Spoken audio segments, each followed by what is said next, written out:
Hello everyone, it's me again. I'm very happy to see you all. Glad to help everyone have a good and deeper sleep. Introduction. When time dissolves in warm water, are you still awake? Perhaps you're holding a soft pillow, or maybe a warm cup of tea in your hands. Let your mind drift with me through the rising steam, into a place where time no longer flows by the ticking clock, but instead melts gently, like a leaf drifting in a cup. Tea is not just a drink. Tea is waiting. Tea is pausing. Tea is silence steeped in memory. Close your eyes and let's begin our journey. It all begins long, long ago in the misty hills of Yunnan, China. They say that one windy day, a wild tea leaf fell into the boiling water of the legendary Emperor Shen Nan. He tasted it and felt his spirit calm. From then on, people learned to pluck the leaves by hand, lay them on sun-warmed stones to dry, and gently age them in baskets woven from bamboo. The Miao, the Hani, the Bai, they lived with tea as they lived with the land and sky. Every morning, the sound of boiling water echoed softly in earth-clay kitchens, and tea was poured into wooden bowls. The family would sit in silence, no words, just breath, feeling the warmth spread through their chests. In this place, tea wasn't something to drink. It was something to live with. The wind carries us eastward to Japan, where a single cup of tea holds an entire universe. Chaito, the way of teas, more than just brewing. Every movement from boiling water to wiping the bowl to pouring the tea is a practice of mindfulness, serenity, and quiet beauty. The tea room is as small as a thought. Guests bow, enter in silence, and listen to the sound of the kettle, to the breeze through bamboo leaves. The first sip is gratitude. The second release, the third returning to oneself. In Japan, a cup of tea stops time. There is no past, no future. Only now. We drift westward to the golden dust bazaars of ancient Persia. Here, tea is not just leaves, but rose petals, saffron threads, dried orange peel, and crushed cardamom. A soft murmur of voices, footsteps on stone, the scent of petals carried by the wind. Vendors sit cross-legged, lifting teaspoons of tea like lifting dreams. They tell stories of brews once reserved for kings, of desert nights when the wind whistles through stone courtyards, and a silver teapot is poured gently into hand-painted glass cups.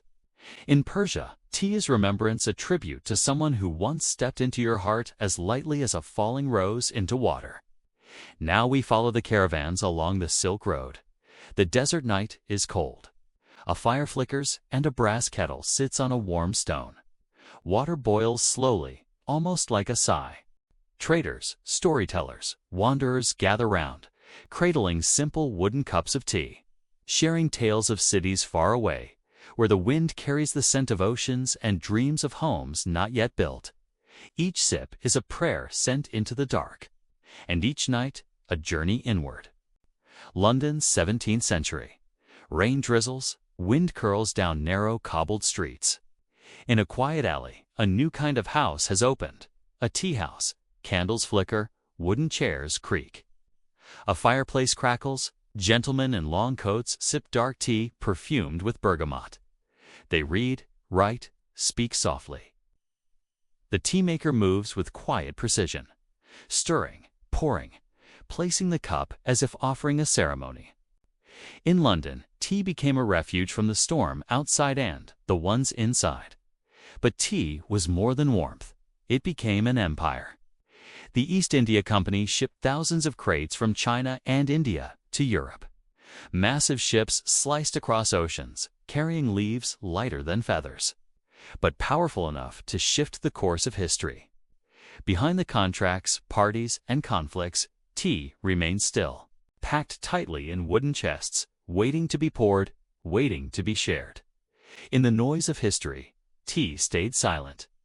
In Russia, winters stretch endlessly. But in every home, there is a samovar, a tall brass kettle that hums softly, like the voice of memory. Strong tea is brewed, poured into glass, sweetened with sugar cubes or fruit jam. Elders tell stories. Children fall asleep in warm arms. Whispers drift through the night as steam curls up in gentle plumes. In Russia, tea is a bridge between generations. Midnight fire in the heart. Sun, white walls. Laughter in Morocco, mint tea is a symbol of welcome. Sweet, fresh, poured high from silver, pots creating a song of sound and scent. On earthen rooftops, families gather beneath a blaze of noon. Cool glasses in hand, they let stories float in the desert air. Each cup is a quiet afternoon without urgency. Then to the American South, where summers are long and shade is treasured. Iced tea is served on porches, crackling with ice, filled with lemon and sugar. Ceiling fans turn lazily. The breeze carries the sound of crickets. No rituals, no rules. Just the comfort of simplicity. A moment in which everything slows down. And now, we return to you. Tonight, perhaps you cradle a cup of chamomile, lavender, or licorice root. You may not know where the leaves come from, but you feel their warmth, their quiet magic. No ceremony, no empire, just a quiet moment, a breath, and a soft drift toward sleep. Are you still here? If your eyes are growing heavy, take one more breath. Feel the imagined steam rising. Feel yourself sitting on a balcony somewhere in time. The night soft, the world hushed. There's nowhere to go, nothing to prove, only you. And a cup of tea that dreams with you. Moss and marble, a dreamlike tour of abandoned monuments, a soft-spoken journey into forgotten stone. Sleeping forests, and the echoes of time. Are you still awake? If your thoughts are still wandering, if your body has stilled but your mind has not yet settled, come with me for a walk, not one of effort or movement, but a soft stroll through time, through memory, through silence.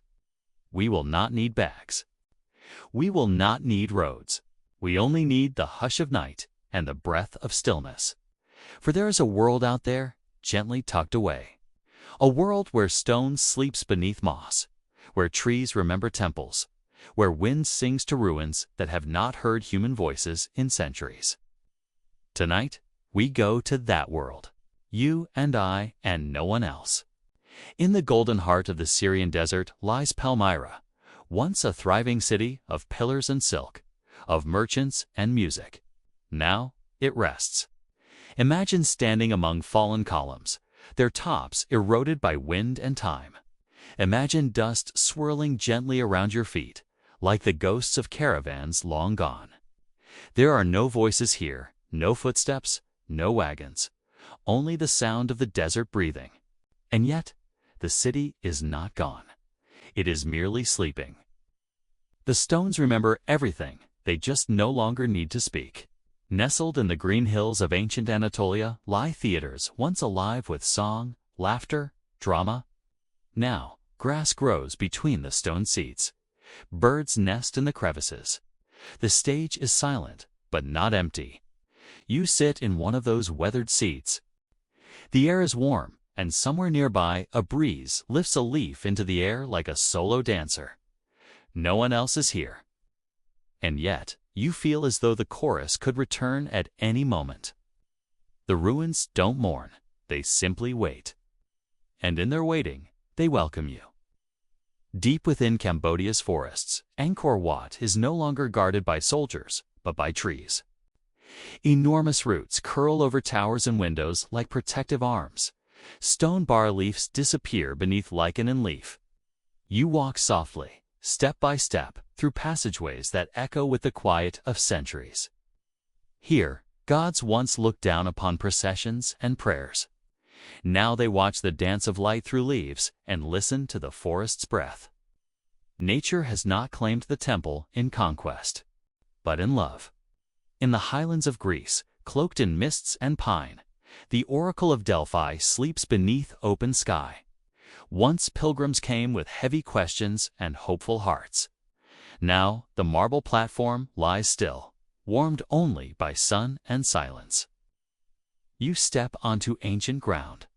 No priestess speaks. No smoke rises. But if you close your eyes, you'll feel something deep in your chest. A whisper not of words, but of knowing. Some truths need no voice. Some answers come in stillness. Beneath the damp, green earth of England, the Roman baths still breathe faint memories of warm water and soft chatter. You descend the worn stone steps. You feel the chill of stone, but you imagine warm steam curling into air, conversations rising and falling like waves. The walls are cracked, the pools are dry, but the sense of rest remains. As though the air itself remembers what it means to pause, to soak, to let go. You sit beside the edge. The past sits with you. In India's dusty plains, the red stone city of Fatehpur Sikri lies in perfect stillness. It was once a capital. Now it is a poem made of echoes and dust. You walk beneath grand arches. You pass through courtyards where emperors once strolled. But there is no crown, no noise, no guards. Only pigeons cooing in high domes, and your footsteps echoing alone. This city was not lost. It was simply put down, gently, and left to dream. Beyond the great Angkor lies a quieter place, small forest temples barely clinging to the world. They are crumbling, sun-dappled, half-swallowed by vines. No signs point to them. No crowds find them. You arrive only if you wander. There's a broken doorway, a headless statue, a wall that leans just slightly but has not yet fallen. You sit there, on a mossy stone, listening to birds you cannot see. And you realize, you don't need to understand the place. You only need to rest with it. Far from cities, hidden among Iceland's wind-swept hills, are tiny churches tucked into the land itself. Their roofs are grass, their walls are moss. They look less like buildings and more like dreams. You open a creaking wooden door. Inside, silence, wood, dust, a window with a view of sky. You sit, you breathe. The cold air doesn't bite cradles.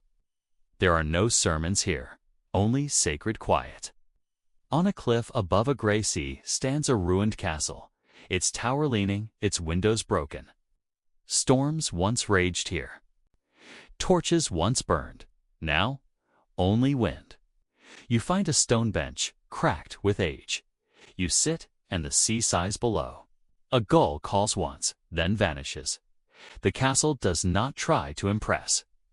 It has nothing to prove. Its purpose now is simple: to be, and to hold space for those who still feel. And at last, we come to a place where statues sleep among trees. A forgotten garden, a stone museum with no roof and no name. There is a dancer with moss on her cheek, a warrior with a missing arm, a small child holding a bird that is no longer there. You walk slowly. Your steps are soft. You meet their eyes that see nothing, and yet have seen everything. The moonlight turns the stone silver. The shadows stretch long. No one speaks.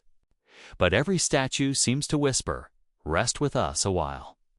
And now, you've wandered through temples and theaters, baths and ruins, gardens and gods. Not to remember them, not to study, but to rest. Let your breath grow long. Let your thoughts grow soft. Let your mind become moss-covered, and your body a still, gentle stone. Sleep, now. Among ancient things, sleep, like Palmyra. Like the jungle-wrapped towers. Like the silent statues under moonlight. You are not forgotten. You are simply resting. The Sand Festival of the Berber people, a peaceful night in the desert, where sand, moonlight, and memory breathe as one. Can you hear it? Far away, across the vast sea of dunes, a small flame flickers. It doesn't burn brightly. It doesn't shout. It glows, gently, like the breath of the earth.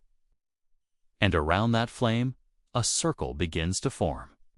Quiet silhouettes step into the night, one by one. We've arrived, no shoes, no luggage, only with imagination and a heart that's finally beginning to slow. We're standing at the edge of the sand festival of the Berber people. A festival with no trumpets, no grand stage, only moonlight, sand, and memory.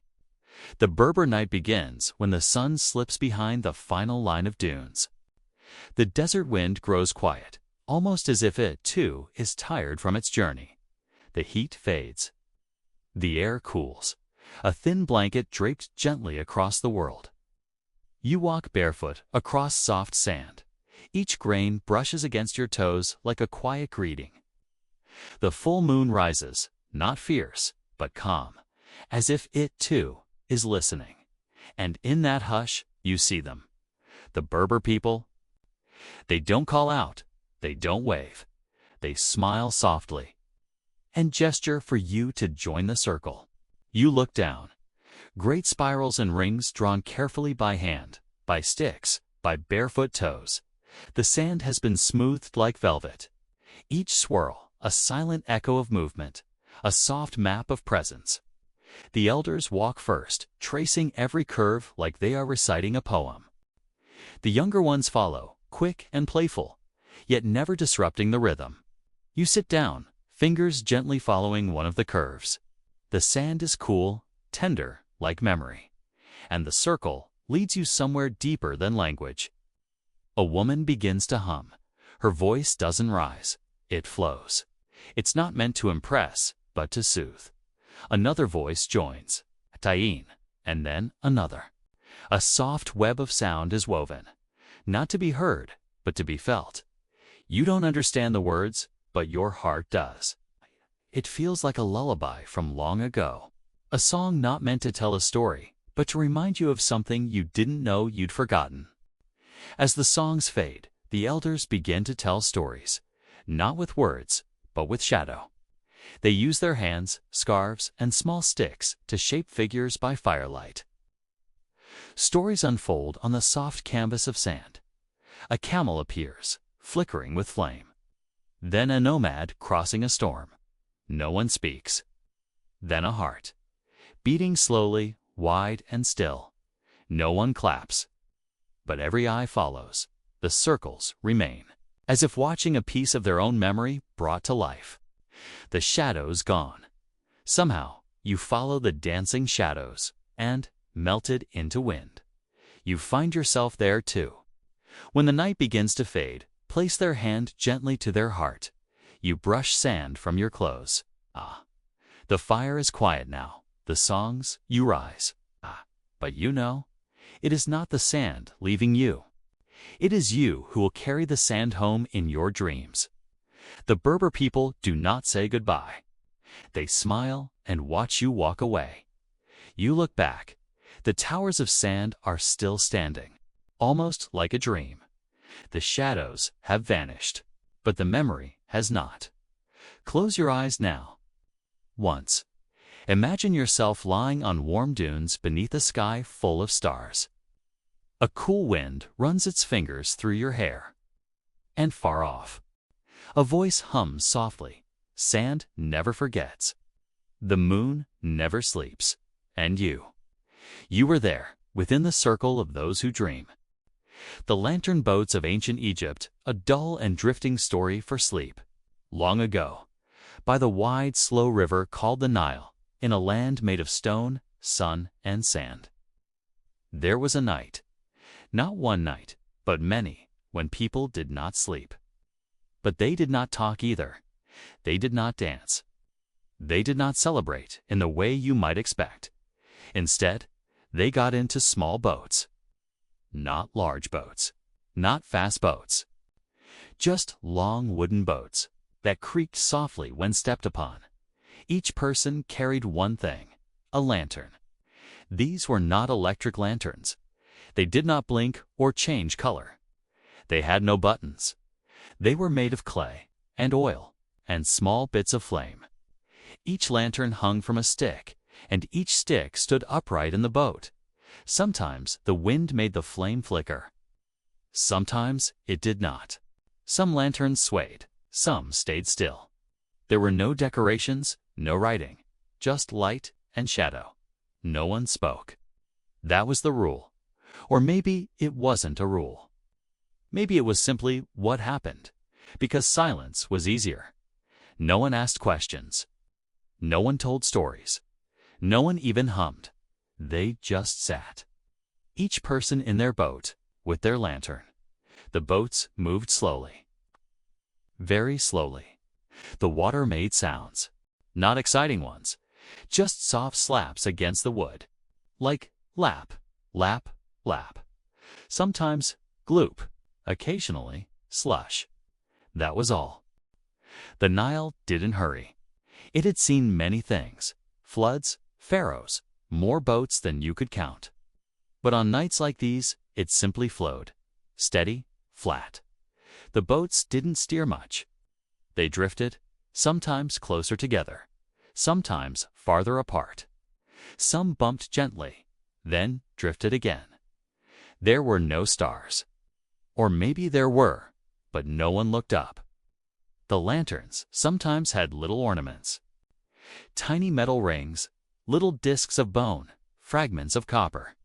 When the wind passed through, they made sounds, not music, not melodies, just sounds. Ting, tick, ching. Very soft, sometimes nothing for minutes. Then maybe one faint click. People listened to these sounds, not because they were beautiful, but because they were there. No one remembers why the lantern boat nights happened. Some said it was to honor the river. Some said it was for the dead. Some said it was for the moon, even though the moon wasn't always there. Maybe it was for no reason. Maybe people just liked drifting. Some things don't need a reason. Eventually, the boats stopped. Not all at once. One boat at a time, then another. Then another. Some people went home. Some people stayed. Some let their lanterns go, watching them float until the flames disappeared. Nobody clapped. Nobody said goodbye. There was nothing to remember and nothing to forget. Just the soft sound of water and the quiet dark. So now you are floating too. Not on a boat, but on a bed. Not on the Nile, but somewhere quieter still. Let your breath become the water.